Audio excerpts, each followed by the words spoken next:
இது பலாப்பழம். இது வந்து கன்னியாகுமரி சைடில் சக்கப்பழம்னு சொல்லுவாங்க. இதில் வந்து 2 வெரைட்டி உண்டு, வறுக்கச்சக்கை, கூழாஞ்சக்கை. வறுக்கச்சக்கை தான் சுட சாப்பிடக்கு நல்லாயிருக்கும். கூழாஞ்சக்கையில் வந்து கொஞ்சம் கூடுதலாக பழுத்துட்டுன்னா அந்த பலாச்சோளம் வந்து கூழ் போல் ஆயிரும், அதை சாப்பிட முடியாது.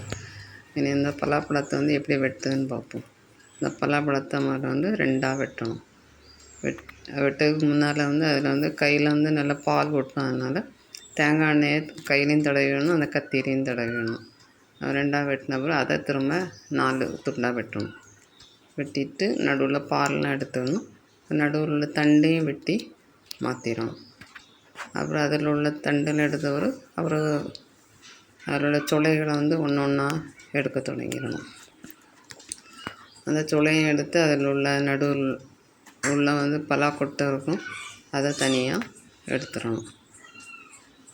அந்த பலாப்பழம் வந்து உடல் ஆரோக்கியத்துக்கு ரொம்ப நல்லதுன்னு சொல்கிறாங்க.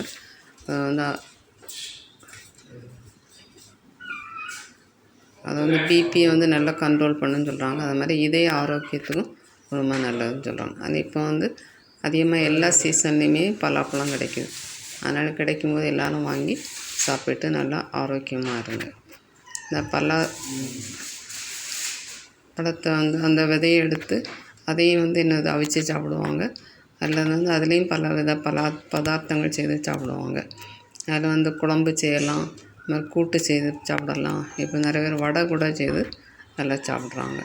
உங்களுக்கு எப்படி ஈஸியாக செய்ய முடியுமோ அந்த மாதிரி செய்து சாப்பிடுங்க. இந்த பலாப்பழத்தில் உள்ள கொட்டை வந்து நல்ல முத்திட்டு, அதனால் அந்த பலாக்கொட்டையில் வந்து நிறைய வேர் விட்டு அது முளைச்சி வர்றதுக்கு அந்த நிலையில் நல்லா வேர் வந்துட்டு, இந்த பலாக்கொட்டையை வந்து நம்ம வந்து பக்கத்தில் உள்ள ஒரு மண்ணில் தோண்டி புதைச்சாலும் அது வந்து நல்ல செடியாட்டு முளைச்சி வந்துடும்.